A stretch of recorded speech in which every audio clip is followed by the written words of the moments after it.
Hello, everyone. I'm Kimberly Adams. Welcome back to Make Me Smart, where we make today make sense. Kai's out today, so I'm joined by Sabri Benishore, who's in New York. Hey, Sabri. Hi, Kimberly. Hi, everybody. Thanks for joining us on the podcast and the YouTube live stream. It is Friday, thank God, April 18th. Yeah, Oh my gosh. nice to see everybody. Or you really. Yes, there are lots of folks hanging out in the chat. Thank you for joining us on the YouTube live stream. And in case you're new here, this is our happy hour. We call it Economics on Tap. We do some news. We play a game. Folks who want to join us online can weigh in the chat, which we love. And yeah, let's get going. We usually start with drinks. Sabri, what are you drinking?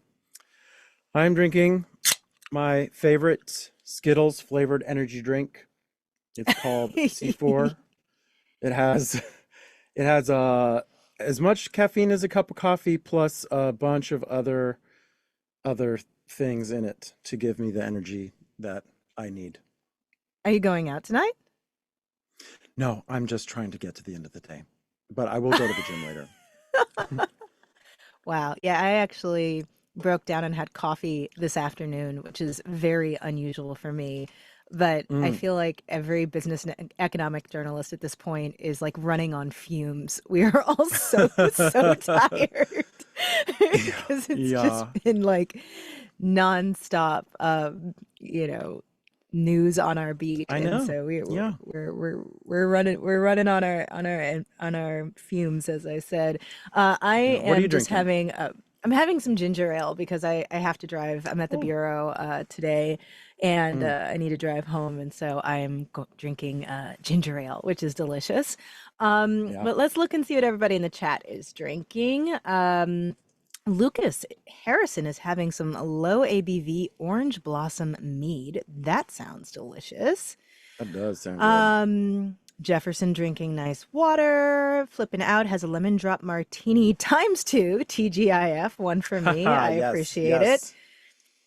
Kevin is having a Pure Project Transdimensional DIPA.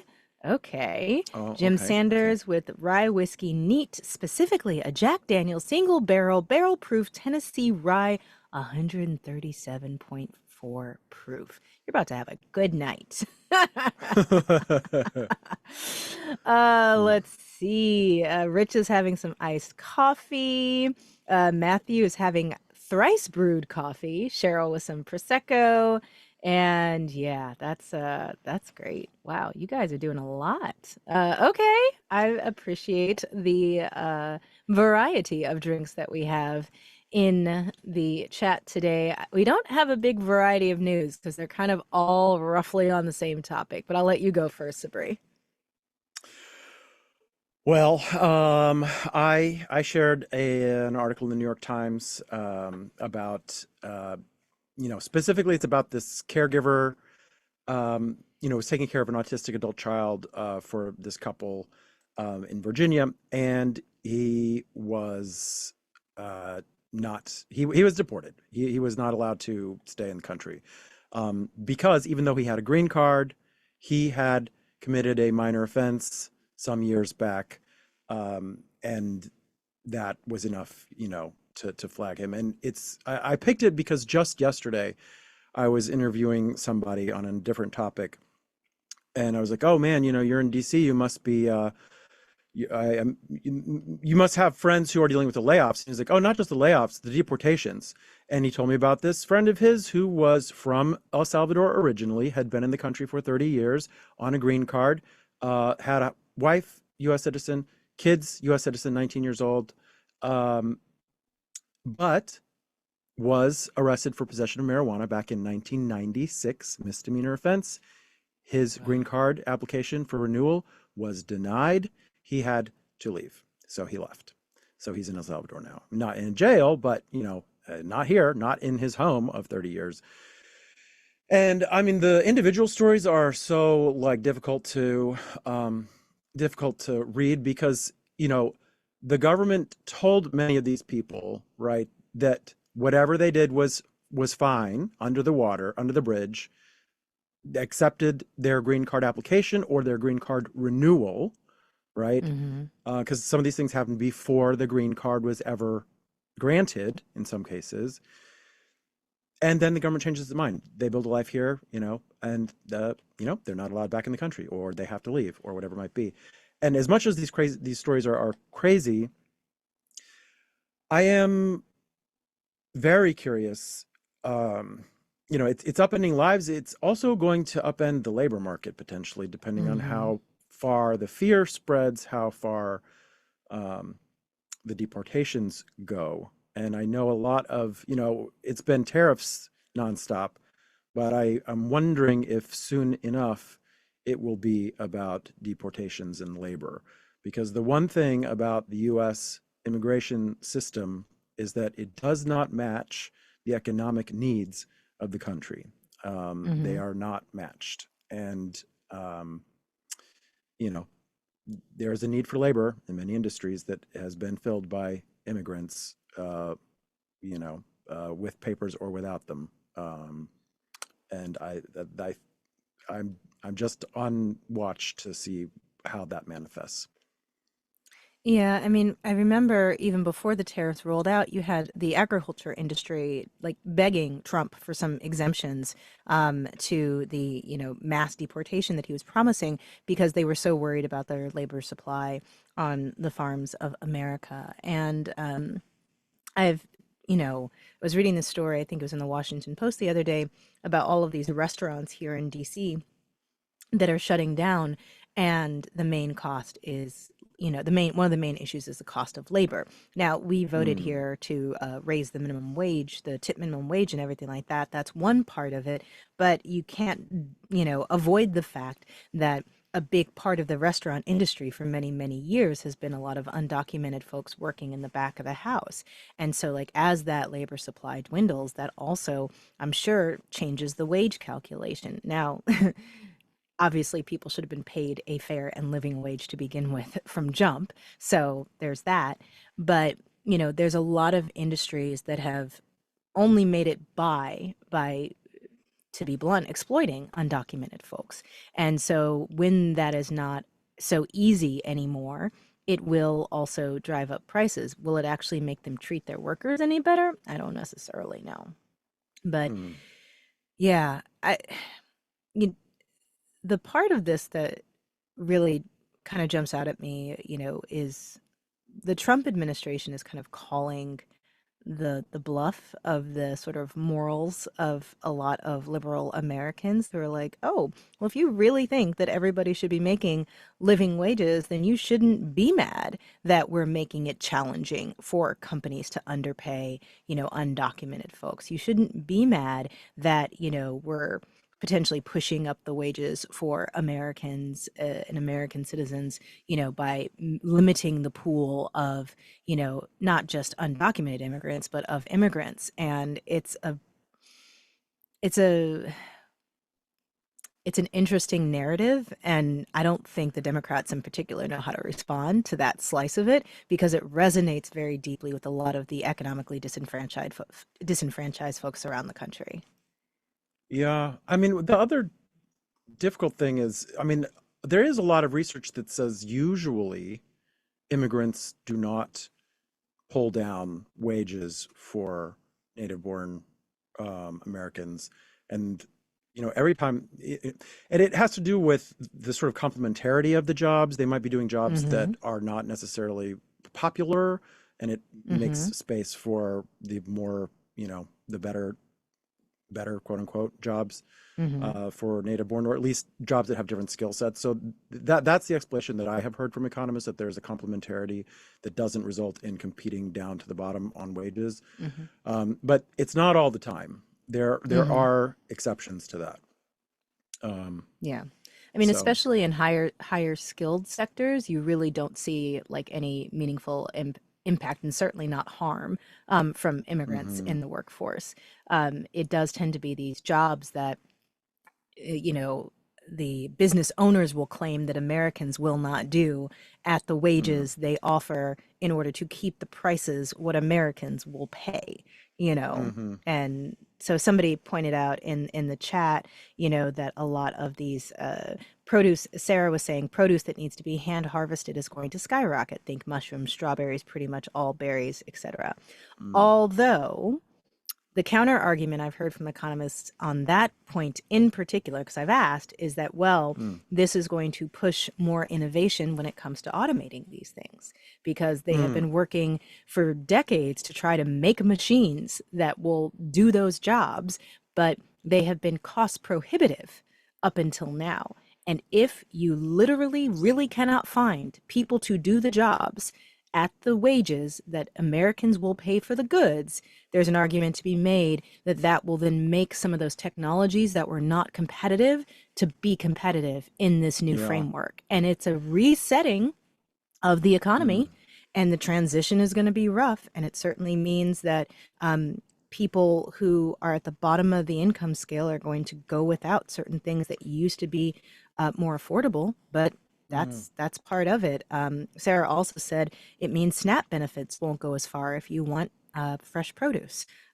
Yeah, this is mm, something a bunch of folks have pointed out to me, is that the tariffs don't just affect American consumers, they also affect the American government, because the American government purchases a ton of stuff. Somebody mentioned medical devices that are covered by Medicaid or Medicare. If the prices of those things go up because they're imported and the tariffs mm, make the prices go up, that means the federal government is paying more for those things. So it increases our own cost as taxpayers. Anyway, you had yeah. another story, Sabria. I went on a full on tangent. Oh no, it was that was the main one, honestly. It just I just was it made me wonder about the consequences for immigration in a different setting, which is schools. So it's too Hmm. early to say whether, current events have affected applications from foreign students to international students to US colleges. But that's an export. So, people might not realize it, but that is a services export. When it comes Hmm. to services, the US has a trade surplus. We export a ton of services. It's not enough to match what we buy in terms of goods, but on that front, it's a major export. Our education, people coming here to buy education from us, is technically counted as an export. So I just wonder, how hard that's going to hit, and I guess we won't know for a little while. Yeah, I think Um, college enrollment numbers in the fall will be very fascinating. It will also be interested to mhm, see how incoming freshmen are responding to the stance that various universities take in this environment. mm, Are they going to be punishing a place like Columbia, rewarding a place like, I mean, I imagine most people get into Harvard are going to go regardless. But anyway, yeah, it's I think what you laid out is really important. This idea that education is a services export for us that shows up in those numbers that we're always citing about it. mhm. Um, What, I what about you? I just feel like I cannot go without mentioning, what's been happening with the White House and this situation with, Mr. Abrego Garcia, right? Um, Hmm. Maryland Senator Chris Van Hollen went down there and basically had to fight to meet with his constituent, and he was able to meet with him.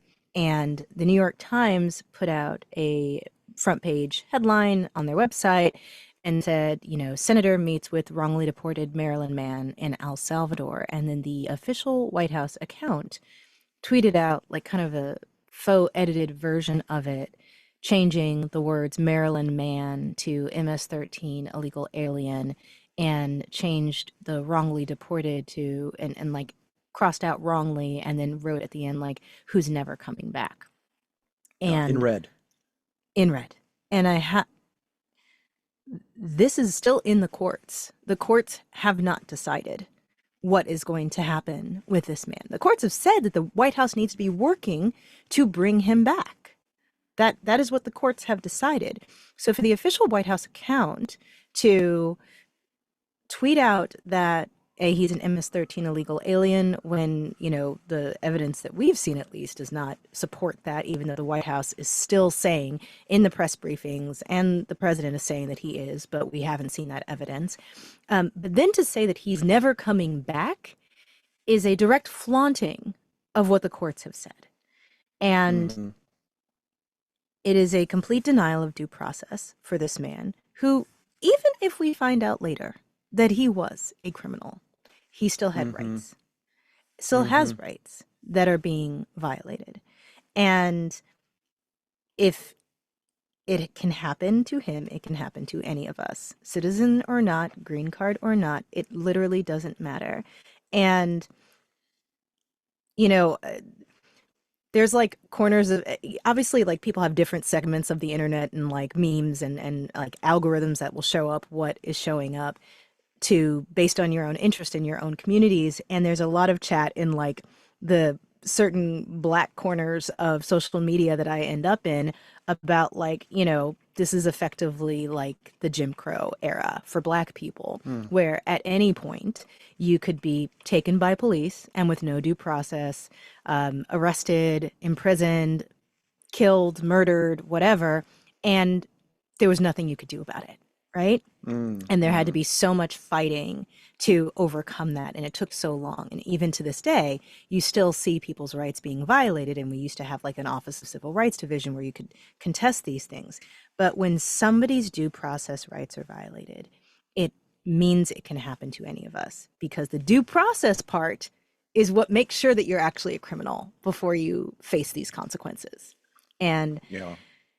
probably outside our wheelhouse here, but had to be said. And I just, Mm-hmm.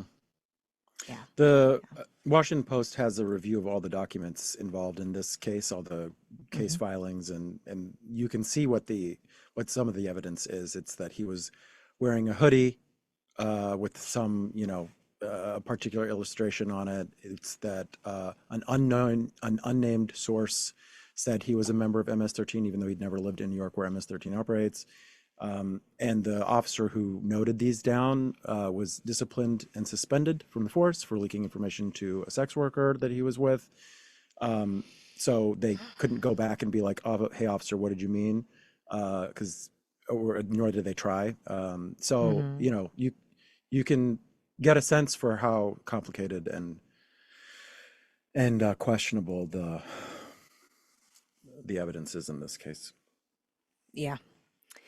All right. Well, now that we've had that wonderfully uplifting end to the news section, we are going to take a quick break. When we come back, we are going to try to lift the mood a bit. Even though I think it's important sometimes to just like sit with it, because it's bad.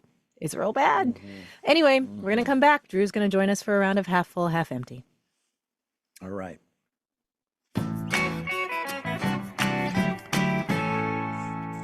All right, we are back. Time to play Half Full, Half Empty. Drew Jostad is here to host. Drew, take it away. First up, we have a story from the Wall Street Journal. Some recent college grads are navigating a cooler job market by deciding to go to work for mom and dad. Are you half full or half empty on small business Nepo babies? I mean, you know, just get it where you can. If you're not gonna get help from mom and dad, then where else are you gonna get it? I'm half full on that. I mean, just because what else can you do at this point? I love that we're like creating new terms for things that have like always existed. So what used to just be a family business is now family business Nepo babies, as opposed to this is how Mm, small businesses have mostly worked, that you kind of try yeah, to set up a business you can leave your kids and like hopefully they want it. I'm all the way full. Let yeah. people build their wealth and their American dream however they want, as long as it's legal. Go ahead. Next up, we have Whole Foods' annual food trends report, in which the texture of the moment was deemed to be crunch. Are you half full or half empty? Yeah, I heard this is like a recession indicator that when people like lean towards like more textured foods or something like that. Hmm. I love crunchy things. Sure, I'll go half full. Yeah. Mm. I like chewy things like mochi, and just so Mm, for personal reasons, I will be half empty on this. okay. Okay. Yeah. All right, what's next?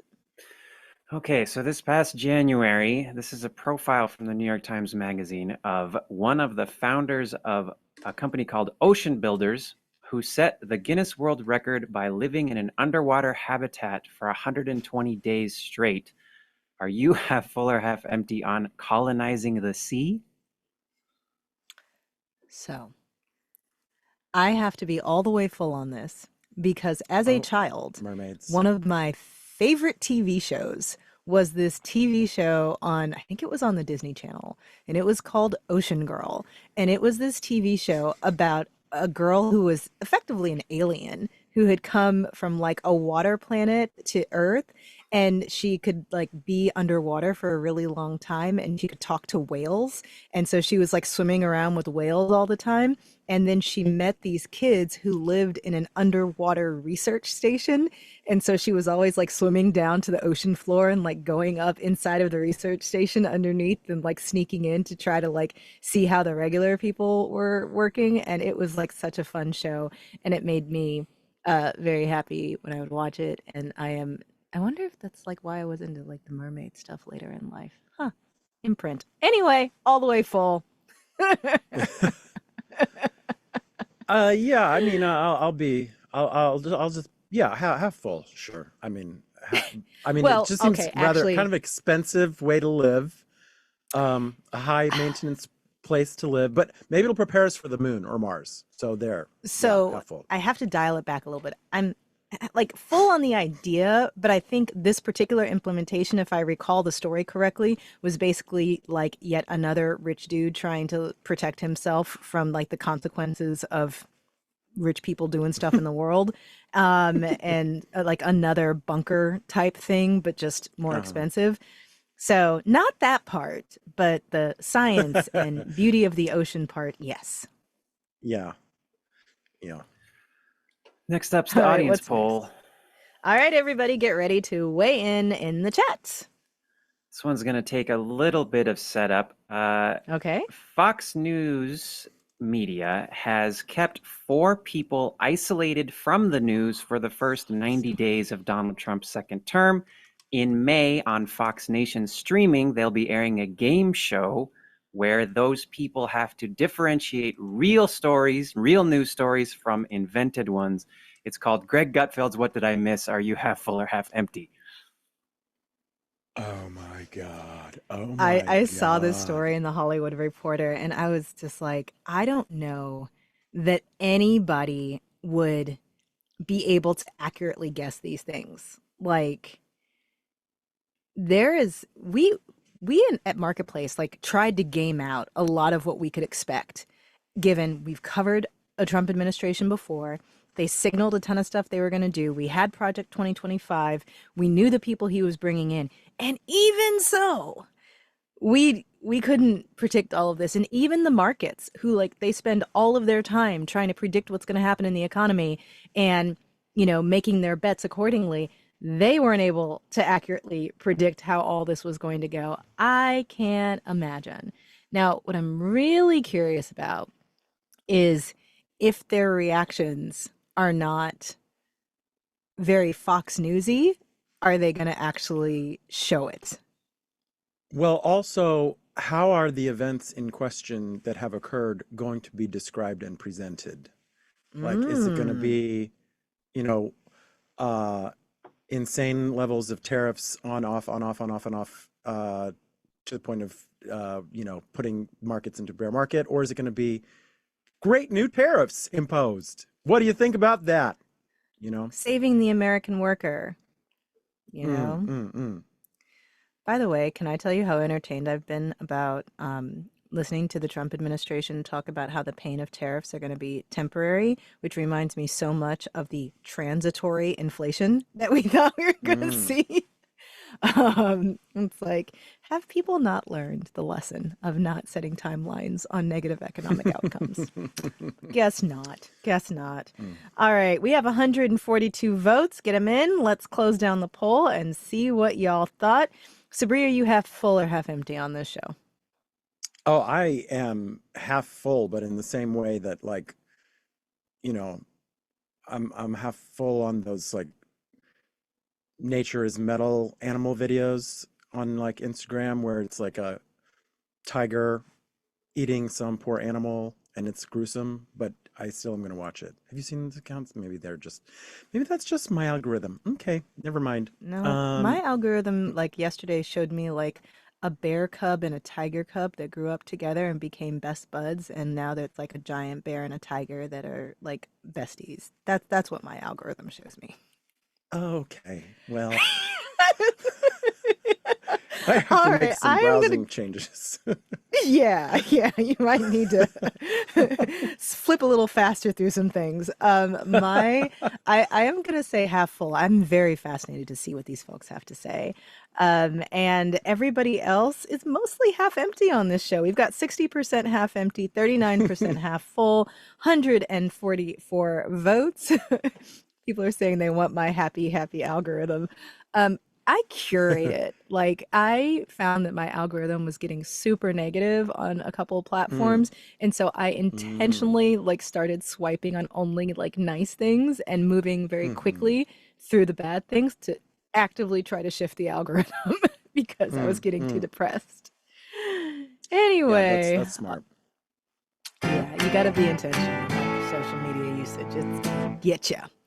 All right, that is it for us today. Thank you, everyone who joined the live stream, everybody listening later on. Kai and I are going to be back on Monday. And in the meantime, please keep sending your questions, your comments, your thoughts, old TV shows from the 90s that you were maybe into. Send them our way. And you can call us at 508-UB-SMART. You can leave a voicemail there, or you can email makemesmart@marketplace.org.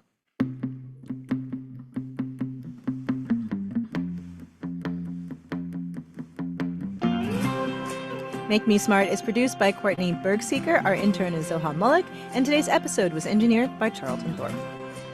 The team behind our Friday game is Emily McCune, Jamila Huxtable, and Antoinette Brock. Marissa Cabrera is our senior producer. Bridget Bodner is the director of podcasts, and Francesca Levy is the executive director of digital and on demand. What was your favorite TV show in the 90s? X-Men, the cartoon. Oh, that was good. That was very good.